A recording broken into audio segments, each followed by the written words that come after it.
Olá, hoje eu vou conversar com Silvio Meira, que é presidente do Conselho do Porto Digital em Recife. Vamos falar sobre grandes mudanças tecnológicas e o que isso significa para nós e para o mundo.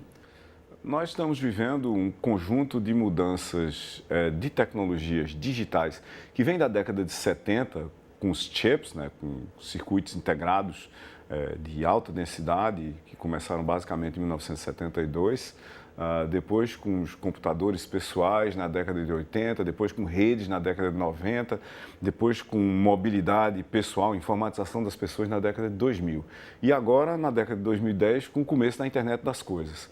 Então, essa revolução tecnológica aqui embaixo, esse substrato de mudanças nas plataformas digitais, que começou informatizando as empresas na década de 70 e depois começou a informatizar as pessoas na década de 90 e colocou as pessoas na frente das empresas na década de 2010, é a causa dessa aceleração, dessa mudança, dessa espécie de transformação digital que nós estamos vivendo em todos os lugares. Então, isso muda como você se hospeda, como você viaja, se você quer ou não quer ter um meio de mobilidade pessoal, você vai chamar no aplicativo, qual é o tipo de serviço que as empresas podem prestar a você e que você vai demandar, o que os governos deveriam estar fazendo para fazer um melhor atendimento informacional à cidadania, às empresas, aos negócios.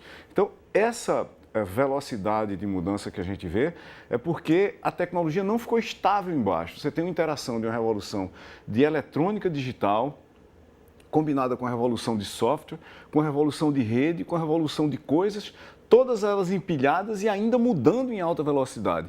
E existe uma chance razoável dessa mudança continuar aumentando de velocidade nos próximos 20, 30, 40 anos. E além disso, né, Silvio, essa digitalização da sociedade, ela criou ferramentas que aceleraram também a mudança científica em outras áreas, né? Isso. E tecnológica. Quer dizer, você passou a ter, na verdade, uma convergência importante de todas essas mudanças que vão acelerando mudanças em outras áreas também, né? Exatamente. Isso criou a possibilidade interciências, não é? De você, de repente, ter uma capacidade de processamento que você nunca pensou que teria na vida, pelo menos quem estava olhando para o futuro há 30 anos atrás, para manipular DNA, né? Porque DNA é só o tipo de código. Quando a gente fala em genética e genética computacional hoje, nós estamos falando em você escrever programas que servem para você manipular outros programas que, por acaso, são programas em cima de um outro substrato que é carbono, né? A gente fala sempre em computação que você tem software, visto como o código do aplicativo que roda no seu celular, é código em cima de silício. E genética, ou vida, ou nós aqui no programa Conversando, somos códigos sobre carbono. Essas duas áreas elas estão se fundindo no futuro ali na frente e vão provavelmente ser o foco das próximas grandes revoluções que a gente vai começar a perceber ali ao redor de 2030 para frente.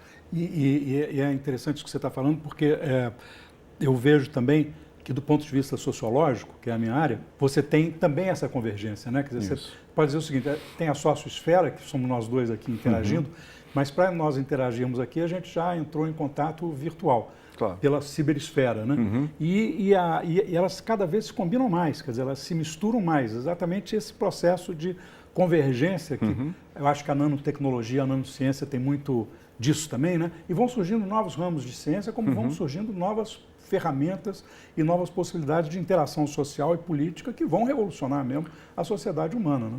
E vão exigir novos entendimentos sobre o que a gente está conversando, né? Porque, na realidade, quando você, vamos imaginar, em 1900, presença significava nós dois juntos. Tinha que ser a esfera pessoal mesmo, social. Mas logo ali depois de 1900, na hora que você tem telefones, presença significa eu liguei para você. Nós estamos separados, mas estamos temporariamente conectados. Essa conexão, obviamente, era ruim, era cara, era difícil, né? DDD é uma coisa da década de 80, não é da década de 70, tá certo? No Brasil. Você mesmo discar para alguém que não está na sua cidade. Quando você vem para a internet, estar conectado significa estar online.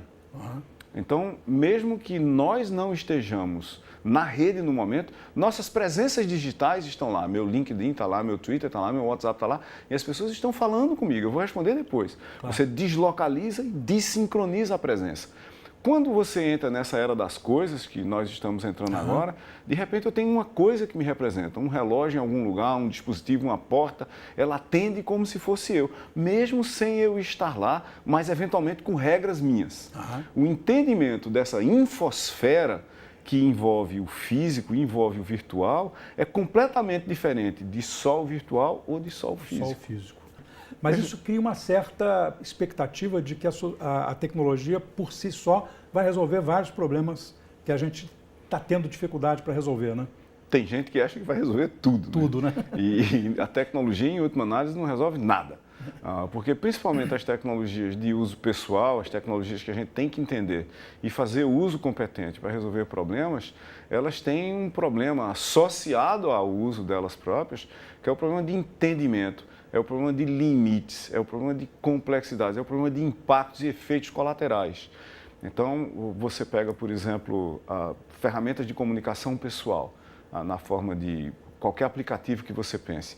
Elas também são, porque essa comunicação está escondida das redes abertas, ela não pode ser pesquisada, porque a comunicação entre duas pessoas ou entre membros de um grupo é criptografada, ou seja, ela é codificada para que ninguém externamente consiga ver. Essas ferramentas, aqui no Brasil, na Europa, na China, no Irã, viraram os principais mecanismos de espalhar notícias falsas. Como não há uma outra fonte de informação para comparar, como ninguém vai verificar normalmente se aquilo é verdade ou não, as pessoas costumam dizer, não, porque eu vi na internet. Né?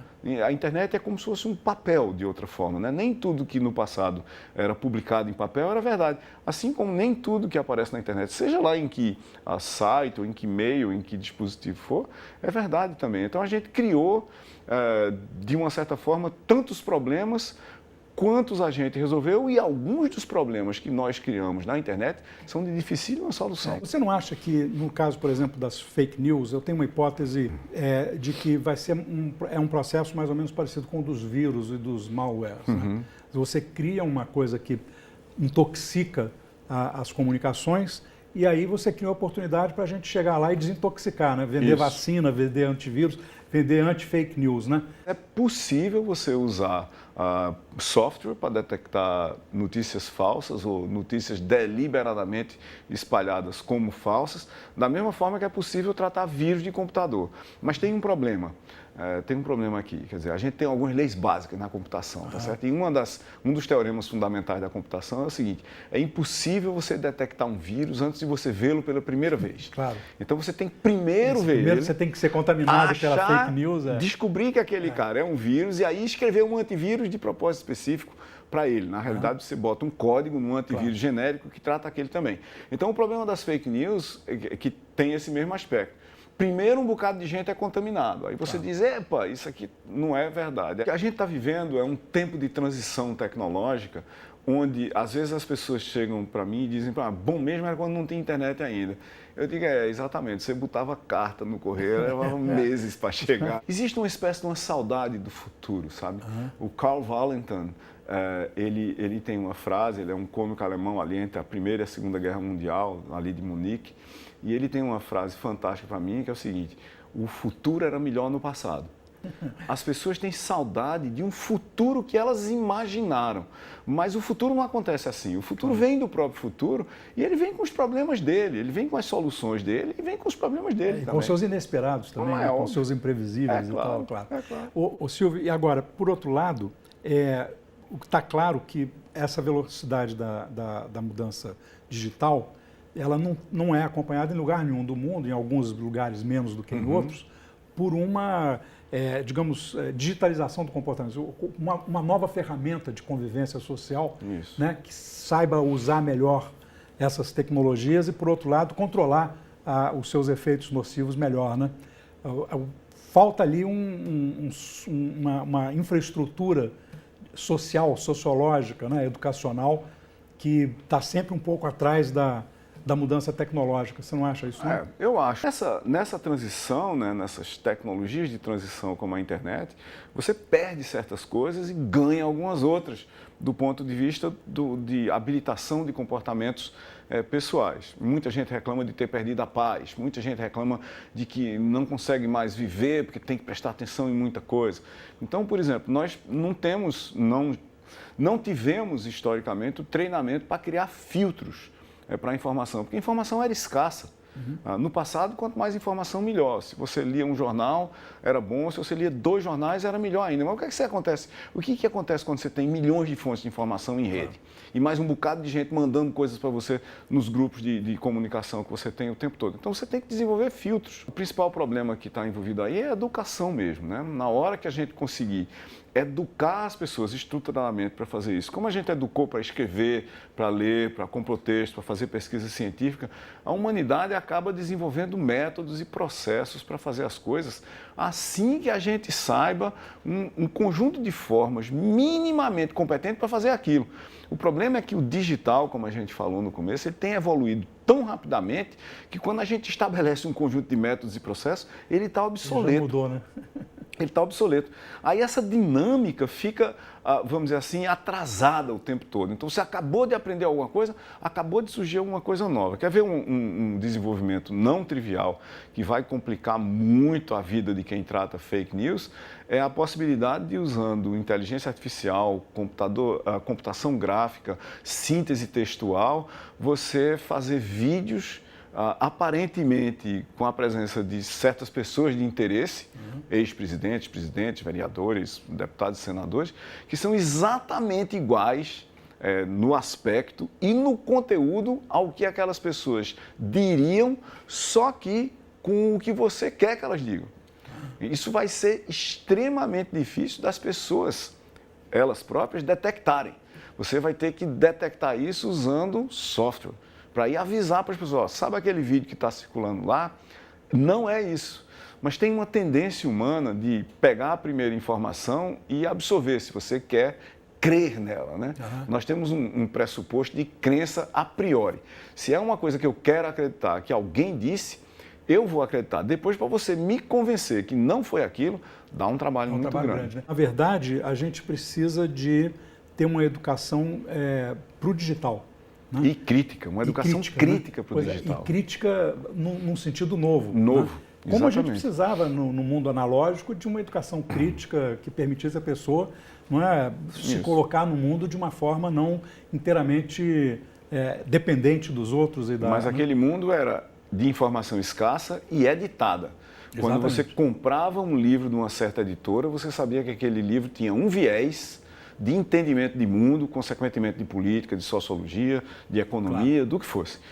Hoje, não. Você não sabe nem se o que você está vendo necessariamente é aquela pessoa que você está vendo falando o que ela está falando. Né? E não é mais texto, é áudio, é vídeo. Não tem mais a chancela, né? A informação está disponível, você tem que ter uma crítica prévia, né? Pessoal. As pessoas você passou a ser o crítico e o editor de si mesmo. Essa talvez seja a maior dificuldade que a gente enfrenta e vai enfrentar em países como o Brasil, porque tem um estudo nem tão recente assim, mas certamente ainda vale numa certa proporção, que diz que apenas cerca de 25% dos universitários brasileiros, universitários e graduados, são competentes o suficiente em leitura e entendimento de texto não trivial.